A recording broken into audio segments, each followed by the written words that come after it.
प्रेमाचे अंतिम भाग। एकदा सोळंकेच्या मिठीमध्ये असताना सीताने लाडीगोडीने त्याला त्याच्या संपत्तीबद्दल विचारलेलेच होते। तोही दारूच्या नशेत सगळं काही बरडू लागला होता। आपल्या जादा प्रॉपर्टी, जमीन, सोना आणि कॅश मंदीच आहे असे तो तिला म्हणाला होता। सीता म्हणाली, कॅश? एवढी कॅश घरात ठेवता का तुम्ही? भीती नाही वाटत का तुम्हाला? सीता भोळेपणाचा आवाणात म्हणाली होती। सोळंके म्हणाला, मला कोणाचा डर? माझ्या बंगल्यात वीट कमी आणि पैशांची गड्डी जास्त लावलेली आहे। त्याचेही बोलणे तेव्हापासून तिने लक्षात ठेवलेलेच होते। जसा बंगला तिच्या ताब्यात आला तसे तिने एक एक करून सगळी कॅश शोधायला सुरुवात केली। बंगला सोडताना तिच्याकडे करोडो रुपयांचं सोनं आणि तितकीच कॅश सुद्धा होती।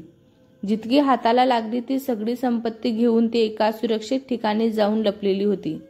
ते ठिकाण असे होते की जेथे पोलिसांचं येणं जाणं व्हायचं, ते फक्त आपला हप्ता घ्यायला। बाकी तिला कोणत्याच गोष्टींची भीती नव्हती।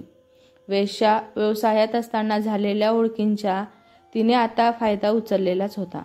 एका गुहात गुन्हेगारांच्या अलिबाग येथील बंगल्यांवर ती राहत होती। आपली मुलगी सपना हिची तिला काळजी नव्हती, कारण त्या गुन्हेगारांची माणसं सतत तिच्यावर पाळत ठेवलेलीच होती। सपना अंकिताकडे आहे हे सुद्धा सीताला बसल्या ठिकाणी कळालेलेच होते। इकडे अंकिता आणि कुमुदने सकाळी एक मोठा निर्णय घेतला, तो म्हणजे सपनाला तिच्या आजी आजोबांकडे सोडण्याचा। तिच्या आजी आजोबाला स्वतः सपनाने आणि तिच्या आईने कधीच जमिनीत गाडलेले होते हे त्या निष्पाप अंकिताला माहीतच नव्हते। ती आताही सपनांना सुखरूप एका सुरक्षित हातात पोचवावं हाच तिचा विचार करत होती। सुमितची कार घेऊन तिघीही गावाच्या दिशेने निघाल्या। सपना अंकिता जवळ थांबवण्याचा हट्ट करत होती, परंतु कसंबसं समजावून त्यांनी तिला गावी आजी आजोबांकडे जाण्यासाठी राजी केलं। सीताच्या कानांवर ही बातमी पोचली तशी तीही काही गुंडांच्या मदतीने गावच्या दिशेने निघाली। ही तिच्यासाठी चांगली संधी होती। गावी जाण्याच्या रस्त्यात मध्येच गाठून आपल्या मुलीला आपल्या ताब्यात घेऊन त्या दोघी मामी भाचीलाही पकडता येईल असा त्यांचा विचार होता। आणि बघता बघता ती वेळ सुद्धा आली। एका सुमारात हायवेवर अंकिताची कार अडवण्यात आली। त्या गुंडांनी जबरदस्ती अंकिता आणि कुमुदला गाडीतून बाहेर काढले आणि एका बाजूला पकडून ठेवले। सपना घाबरली होती। तिला हे काय चाललंय काही कळत नव्हतं। ती फक्त अंकिताच्या नावाने जोरजोरात ओरडत होती। एका गुंडाने तिला प्रेमाने बाहेर यायला सांगितलं, परंतु ती घाबरून आणखीनच आरडाओरडा करू लागली आणि जोरजोरात रडू लागली। नाईलाजाने का होईना सीताला गाडीच्या बाहेर यावेच लागले। ती अंकिताच्या कार जवळ आली। तिने बुरखा घातला होता, त्यामुळे अंकिता आणि कुमुद तिला ओळखू शकल्या नाहीत। सीता गाडीजवळ आणि खिडकीतून आत डोकावत तिने आपल्या चेहऱ्यावरचा बुरखा वर केला। सपना अचानक आपल्या आईला बघून थक्कच झाली। सपना म्हणाली, मम्मी मम्मी असे ओरडत ती गाडीतून बाहेर निघाली। बुरख्यातील बाई दुसरी कोणी नसून सीता आहे हे अंकिताच्या लक्षात आले होते। आता आपली काही धडगत नाही हे सुद्धा तिला कळून चुकलेलेच होते। सपनाने बाहेर येऊन आपल्या आईला मिठी मारली। काही क्षणापुरतं का होईना सीताचेही आईचं काळीज जागृत झालं होतं आणि तिने पूर्ण मायेने आपल्या मुलीला आलिंगन दिलं। परंतु सपनाच्या एका प्रश्नाने तिची माया कुठल्या कुठं पडून गेली। सपना म्हणाली, मम्मी हे सगळं काय चाललंयस ग? तू असे कपडे का घातलेले आहेस? आणि हे लोक कोण आहेत? आजूबाजूला बघत मामी आणि ताईला त्यांनी का पडून ठेवलं? सीता म्हणाली, सांगते चल सर्व तुला। सीता तिला ओढत आपल्या कारकडे घेऊन जाऊ लागली। सपनाची नजर अंकिताच्या ओलावलेल्या डोळ्यांवरच होती। ती नक्कीच मोठ्या संकटात आहे असं तिला भास होऊ लागला होता। तिच्याही डोळ्यातून गडागडा अश्रू वाहू लागले। तिने आपल्या आईंचा हात जोरात झटकला आणि अंकितांकडे धाव घेतली। पळत जाऊन तिने अंकिताला पकडून ठेवलेल्या गुंडांना मिळालेल्या त्या वस्तू फेकून मारायला सुरुवात केली। सपना म्हणाली, सोड माझ्या ताईला, सोड सोड म्हणते ना तुला, असे म्हणत तिने सगळ्या गुंडांना दगडमाटी मारायला सुरुवात केली। सीताची मुलगी आहे ही माहीत असल्या कारणाने त्यांनी तिला कोणतीही इजा पोचवलीच नाही। उलट सीताचा इशारा मिळताच त्याने त्या दोघींना सोडून बाजूला झाले। त्यांच्या तावडीतून सुटताच कुमुद अंकिता जवळ येऊन उभी राहिली। सपनाने धावत येऊन दोघींनाही आलिंगन दिले आणि जोरजोरात रडू लागली। ताई हे सर्व काय चाललं ग? तुम्हाला का पकडलं या लोकांनी? आणि माझ्या मम्मीला काय झालं? सपना रडून रडून विचार करत होती।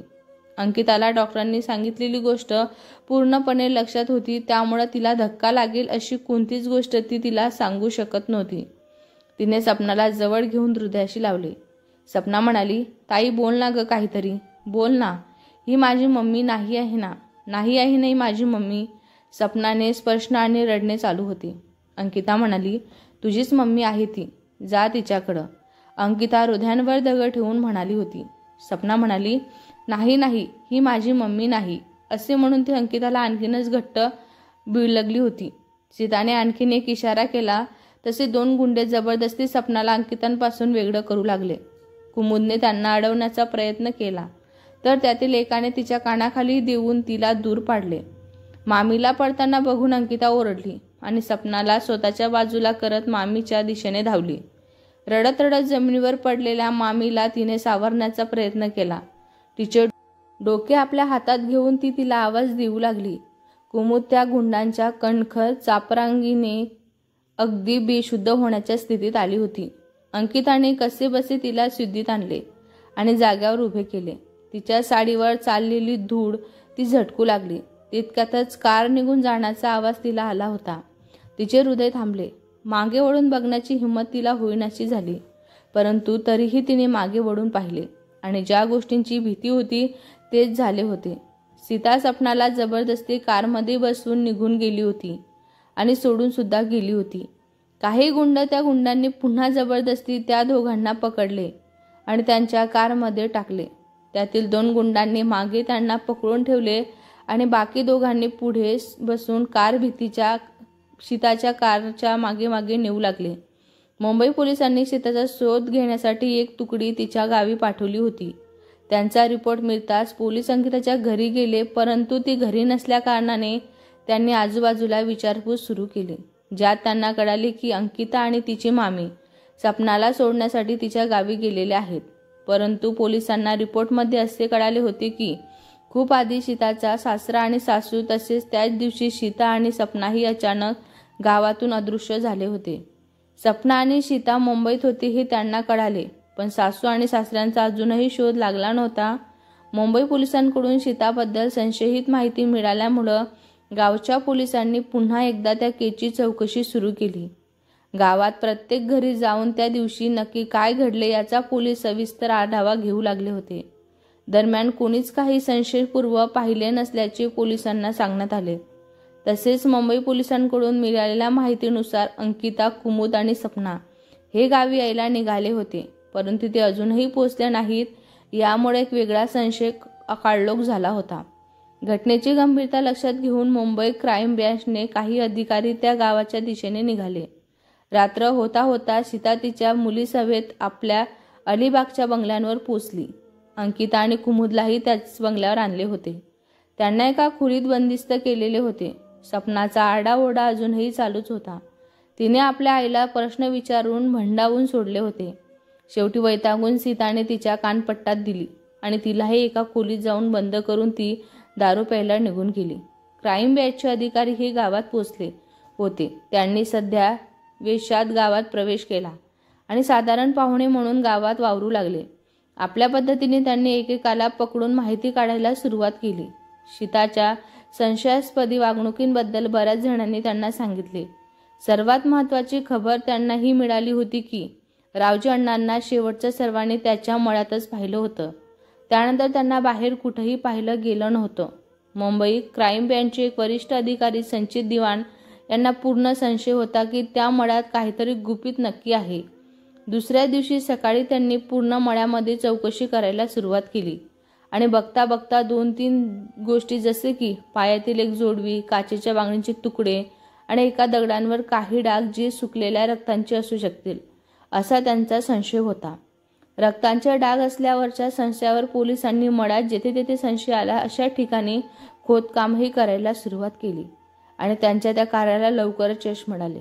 रावजी अण्णा आणि त्यांच्या पत्नी म्हणजे शरदच्या आईवडिलांची डेड बॉडी पोलिसांना सापडली. त्यासोबत सापडला तो दगड ज्याने रावजींची हत्या करण्यात आली होती आणि तो कुऱ्हाड ज्याचे वार करून सीताने मोठ्या निर्गुणपणे आपल्या सासूला मारून टाकले होते. पोलिसांच्या नजरेत केस साफ होती. सीता या खुनाची मूळ गुन्हेगार असून तिची मुलगी सपनाही यात सामील असेल असा दाट संशय पोलिसांना होता. सीता सुमीची जी कार घेऊन गेली त्या कारचा शोध सुरू झाला होता.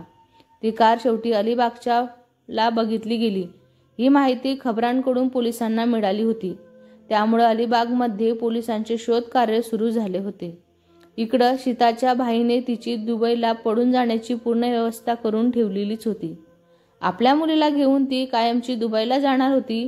अंकिताची डील तर तिने आधीच करून ठेवलेली होती. अंडरवर्ल्डच्या एका माफियाला तिला विकण्यासाठी ती ॲडव्हान्स घेऊन बसलेलीच होती. राहिला प्रश्न कुमुदचा, तर तिला ती आपल्या दुबईच्या घरी मोलकरीण म्हणून ठेवणारच होती. सपना, अंकिता आणि कुमुद या तिघींनाही बेशुद्ध औषध देण्यात आलं. भाईच्या माणसांनी जबाबदारी होती की सीता आणि तिच्या सोबतच्या 3 बेशुद्ध बायका यांना कसेही करून पाकिस्तानच्या हद्दीत पोचवायचंच होतं. तेथून त्यांना दुबईला जाणे सोयीस्कर होणार होतं. सीता एखाद्या सामान्य माणसाच्या साह्याने पळून जाणार असती तर कदाचित पोलिसांनी तिच्यावर नजर पडलीच असती. परंतु सर्वात मोठी तिची चूक ही झाली की तिने एका कुख्यात अंडरवर्ल्ड भाईची साथ मिळवली, ज्याच्यावर पोलीस आधीच नजरा रोखून होते. ज्या गाडीतून त्यांना घेऊन चालले होते पोलिसांनी त्या गाडीला रस्त्यातच पकडले. सीता त्यात योगायोगाने सापडली. सीताचा खेळ संपला होता. एका बुरख्यात गुन्हेगारांच्या साथीदारांसोबत तीही 3 बेशुद्ध स्त्रिया घेऊन जाताना तिला पकडलेलेच होते. बाकीचे गुन्हे सिद्ध होतील तेव्हा होतील, पण सध्या ती एका खूप मोठ्या देशद्रोही कटाला सामील असल्याचा तिच्यावर ठप्पा लागलाच होता. सीताची रवानगी जेलमध्ये करण्यात आली. अंकिता आणि कुमुदला सुखरूप त्यांच्या घरी सोडवण्यात आलं. इच्छा असून सुद्धा अंकिता सपनाला आपल्यासोबत ठेवू शकत नव्हती, कारण तिच्या आईच्या प्रत्येक गुन्ह्यात ती सामील असल्याचा दाट संशय पोलिसांनाच होता. त्यामुळे तिला कायदेशीर देखरेखीखाली ठेवण्यात आले व एका बाजूला तिचा इलाजही चालूच राहिला.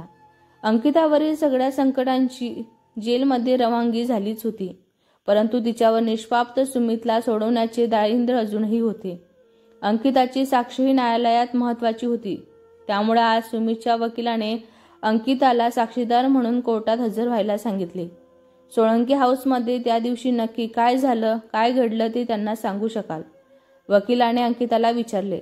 त्यांच्या या प्रश्नाला उत्तर देण्यासाठी सुरुवात कुठून करावी हे तिला कळत नव्हते. तिने तसे ते न्यायालयात बोलूनही दाखवले. न्यायाधीशांनी तिला आदेश दिला की प्रत्येक छोट्या छोट्या गोष्टी तिने न्यायालयासमोर मांडावी जी केसेसशी संबंधित आहे. खरं तर या केसचे मूळ शरदच्या खून प्रकरणात होते. त्यामुळे अंकिताने न्यायाधीशांकडे प्रार्थना केली की तिला आपले म्हणणे मांडण्यासाठी योग्य ते वेळ देण्यात यावा. यावर न्यायाधीश ठामपणे म्हणाले, न्याय करण्यासाठी आम्ही वर्षानुवर्ष एकाच केसच्या मागोमाग लागलेलो असतो. अशा बरेच केस आहेत. पुराव्याअभावी एखाद्या दोषी व्यक्ती सुटू शकतो, पण एखाद्या निरपराधी व्यक्तीला फक्त पुरावे बघून नव्हे तर त्या घटनेचा खोलवर जाऊन आम्ही न्याय देतो. हीच भारतीय न्यायसंहितेची प्रथम भूमिका असते.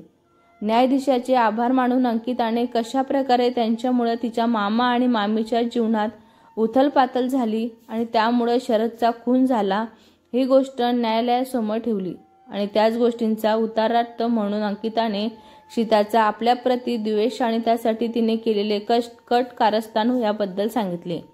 सोळंकी आणि सीताच्या संबंधाची अंकिताला अजिबात माहिती नव्हती. त्यामुळे सोळंकीने तिच्यावर केलेला अतिप्रसंग तिने सुरुवातीला न्यायालयासमोर मांडला नाही. तिला बिचारीला हे ठाऊक नव्हते की तिच्यासोबत घडलेली प्रत्येक घटनेचा संबंध सोळंकी आणि सीता या दोघींशी आहे. परंतु पुढे एक अशी वेळ आली जेव्हा तिला सोळंकी आणि त्यांच्या मुलीचा उल्लेख करावाच लागला. सोळंकीच्या बंगल्यांवर झालेल्या हत्याकांडांबद्दल बोलताना अंकिताने त्यांची पार्श्वभूमी सांगायला सुरू केली, कारण सुमित त्या ठिकाणी काय करत होता हे कोर्टाला कळणे खूप गरजेचे होते. त्यामुळे अंकिताने तिच्यावर झालेल्या बलात्कारांची घटना कोर्टांसमोर मांडली. पुढे मग कशा प्रकारे सोळंकी आणि त्यांचा मुलगा सोहम जेलमध्ये गेल्यानंतर सुमितने तिच्यासोबतच मिसेस सोळंकीची काळजी सुद्धा घेतली. अशा प्रकारे अंकिताचे बोलणे चालू होते आणि त्यातील एकूण एक शब्द कोणीतरी दूर बसून ऐकत होतं. योगायोगाने सुमितच्या केसनंतर पुढची केस सीताची होती आणि त्या केस संबंधी साक्षीदार म्हणून सपनाला तेथे आणण्यात आले होते. सीता आणि सपना मागे येऊन बसल्या आहेत याची अंकिताला जराही कल्पना नव्हती. आजपर्यंत अंकिताला आपली शत्रू समजणारी सपना आज आधीच्या सगळ्या आठवणी विसरून गेली होती. त्यामुळं या सगळ्या गोष्टी तिला नव्याने कळतच होत्या. अंकितावर सोळंकी आणि शरदने केलेले अत्याचार आणि त्यानंतर हॉटेलमध्ये झालेला बलात्कार तिला आधीही माहीतच नव्हता. परंतु आता तिला त्या घटना कळल्या होत्या. त्या गोष्टी ती सहन करू शकली नाही, ज्यामुळे तिच्या डोक्यात अचानक एक सणक गेली आणि ती जोरात किंचाळली. सर्वांचे लक्ष तिच्याकडेच गेले. अंकिताला सपनाला तेथे बसून धक्का बसला. ती अचानक ओरडली.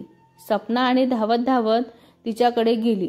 पोलिसांनी तिला तिच्या जवळ जाण्यासाठी अडवले, परंतु ती सर्वांना धक्के देऊन तिच्याकडे जाण्याचा प्रयत्न करत राहिली. सपना अंकिताला बघून रडू लागली. ताई ताई म्हणून तिला अळवू लागली. ती आपल्या जागेवरून उठली आणि अंकिताच्या दिशेने धावली, परंतु पोलिसांनी तिलाही जागीच पकडले. पोलिसांच्या तावडीत सापडल्यानंतर शीतांचा सगळा अहंकार जागीच्या जागीच राहिला होता. ती पूर्णपणे घाबरलेलीच होती.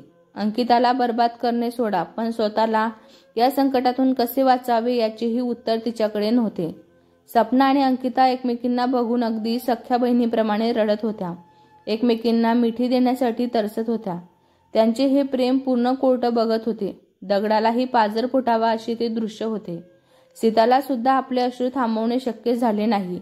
तिने दोन्ही हाताने आपला चेहरा लपवला आणि अतिमूर्ख झाली. अचानक तिला आजूबाजूंचे आवाज येणे बंद झाले. तिला फक्त अंकिता आणि सपनाची एकमेकांच्या प्रती निघणारी साद ऐकू येत होती. दरम्यान तिच्या हृदयाचे तुकडे तुकडे व्हावे अशा वेदना तिच्या छातीत उठल्या. तिचे हृदय पश्चातापांच्या अग्नीमध्ये जळू लागले होते. तिचा कंठ दाटून आलेला होता. आपल्याकडून महाभयानक पाप घडलेले आहे हे ती स्वतःला सांगण्याचा प्रयत्न करत होती, परंतु ते ऐकण्याच्या मनस्थितीत ती स्वतःही नव्हती. स्वतःच्या हाताने ती स्वतःलाच ओरबाडू लागली. तिच्या चेहऱ्यावर तिच्याच नखांनी जखमा होऊ लागल्या होत्या. अंतःमरणात एक महाभयानक कल्लोळ माजला होता. एकच विस्फोट झाला आणि तिच्या हृदयातील किंचाळी बाहेर येण्याचा प्रयत्न करू लागली, परंतु ती मुखातून बाहेर पडलीच नाही. त्या किंचाळीने तिचे हृदय आतल्या आत दडपून टाकले. पुढच्या क्षणी तिच्या आत्म्याने त्या विकृत देहांचा त्याग केला. कोर्टात चाललेल्या काळोखांमुळे तिच्या आत चाललेला काळोख कुणाला ऐकू गेलाच नाही. सपनाच्या सगळ्या आठवणी त्या एका किंचाळीने पुन्हा परत गेल्या होत्या, परंतु त्याचसोबत अंकिताबद्दलचा तिचा दोषही नाहीसा झाला होता. आता उरले होते निखळ प्रेम आणि आदर. सर्व पुन्हा सुरळीत झाल्यावर न्यायाधीशाने अंकिताला आपली उरलेली साक्ष देण्यासाठी आदेश दिला. अंकिताने आपली साक्ष पुन्हा सुरू केली, परंतु पुढील घटना तिच्या ओठातून बाहेर पडेना. तिच्या ओठातून बाहेर पडून पाहणारे शब्द तिच्या डोळ्यातून अश्रुरूपाने वाहत होते. वकिलांचा पुन्हा पुन्हा विचारल्यानंतर सुद्धा ती पुढील घटना सांगू शकत नव्हती. तिला कोणत्याही प्रकारे सपनाला या गुन्ह्यामध्ये अडकवायचे नव्हते, त्यामुळे ती सुमीचे बलिदान द्यायला सुद्धा तयार झालेलीच होती. परंतु तिच्या त्या असमर्थाचं उत्तर तिथेच बसलं होतं. सपनाच्या रूपात सपनाने आपल्या ताईची असमर्थता ओळखली आणि ती नकळत चालत न्यायाधीशांच्या आसनासमोर जाऊन उभी राहिली. पोलिसांना तिला तिथून मागे खेचण्यासाठी पुढाकार घेतला, परंतु न्यायाधीशाने आदेश दिल्यानंतर ते मागे झाले. न्यायाधीशाने सपनाला तेथे येण्याचे कारण विचारले. सपना म्हणाली, साहेब, ही माझी ताई. जे सांगू शकत नाही ते मी तुम्हाला सांगते. अंकिता म्हणाली, सपना नाही. सपना म्हणाली, नाही ताई, मी आता गप्प बसणार नाही. माझ्या आणि माझ्या आईमुळे तू खूप काही सहन केलंस.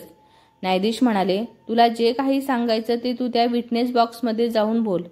अंकिता विटनेस बॉक्समधून बाहेर आली आणि सपना तिच्या जागी जाऊन उभी राहिली.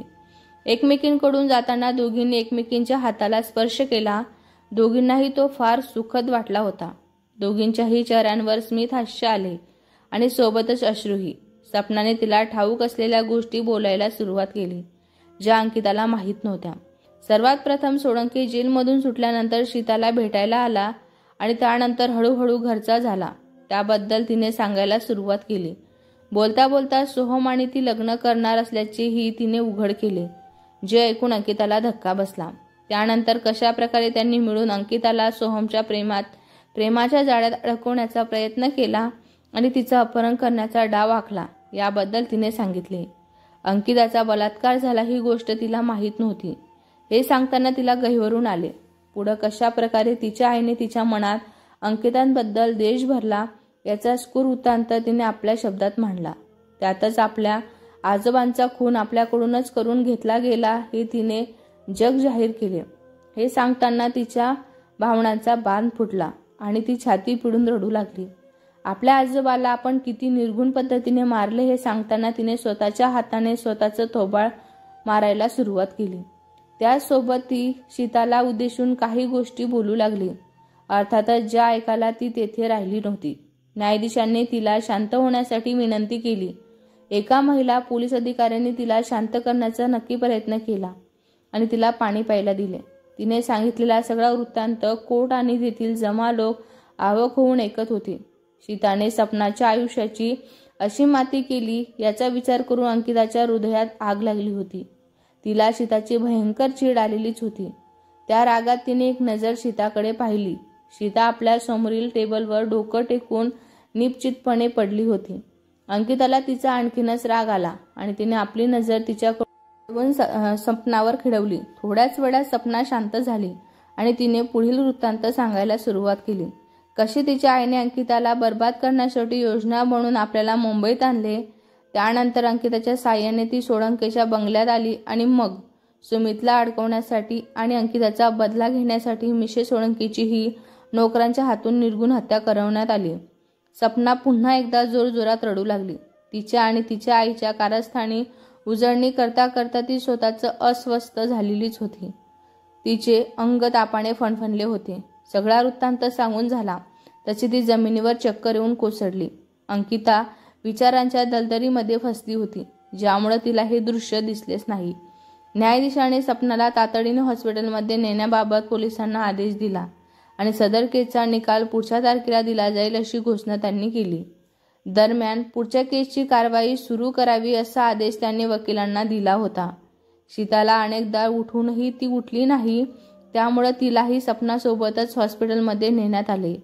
अंकिता पूर्णपणे धक्क्यात होती. सपना आता वाचणार नाही हे तिला नक्कीच कळालेलेच होते. सुमित दुरून तिची ही अवस्था बघत होता.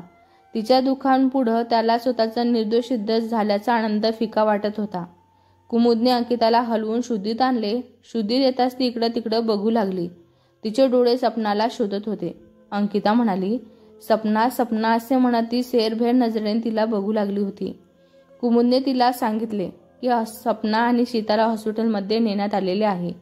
तशी ती धावत सुटली. हॉस्पिटलमध्ये पोचल्यावर स्मिता मूर्त घोषित झाल्याचे तिला कळाले. हा सर्वांसाठी एक मोठा धक्काच होता. मुख्य गुन्हेगार तर या सगळ्या व्यापातून मुक्त होऊन निघून गेली होती आणि तिच्या सगळ्या पापांची शिक्षा भोगायला उरली होती ती सपना. काही दिवसात कोर्टाने सपनाच्या जबानीवर सुमीची निर्दोषता मुक्त केली. परंतु आता सपनाने कबूल केलेल्या प्रत्येक गुन्ह्यावर पोलिसांना चौकशी करण्याचे आदेश देण्यात आले होते. स्वतःच्या मुखाने प्रत्येक गुन्हा कबूल करून सुद्धा कोणताच पुरावा नसल्याने अजूनही तिचा गुन्हा सिद्ध झाला नव्हता. त्यामुळे तिला न्यायाधीशांनी कोठडी दिली गेली नव्हती. सुमी सुखरूप सुटून आल्यानंतर आता दोघेही सपनाला सुखरूप या संकटातून सोडवण्यासाठी प्रयत्न करत होते. अंकिताच्या आयुष्याला संघर्ष अजूनही संपलेला नव्हता. मिसेस सोळंके त्यांच्या खुनासंबंधी चौकशी त्या खुनात सामील असलेल्या 2 नोकरांना पोलिसांनी सपना, अंकिता आणि सुमित यांच्या वर्णनानुसार ओळखून अटक केली आणि न्यायालयासमोर त्यांना जन्मठेपेची शिक्षा ठोठावण्यात आली. नोकरांनी सीताचे नाव मुख्य गुन्हेगार म्हणून घेतले होते, परंतु ती या जगात नसल्याकारणाने तिला होणारी शिक्षा रद्द करण्यात आली. सपनांवर मात्र गुन्हेगारांना साथ दिल्याबद्दल केस चालू राहील. त्याचसोबत सपनांवर आणखीन एक खटला चालू होता, तो म्हणजे स्वतःच्या आजोबांचा निर्घुण खून केल्याबद्दल.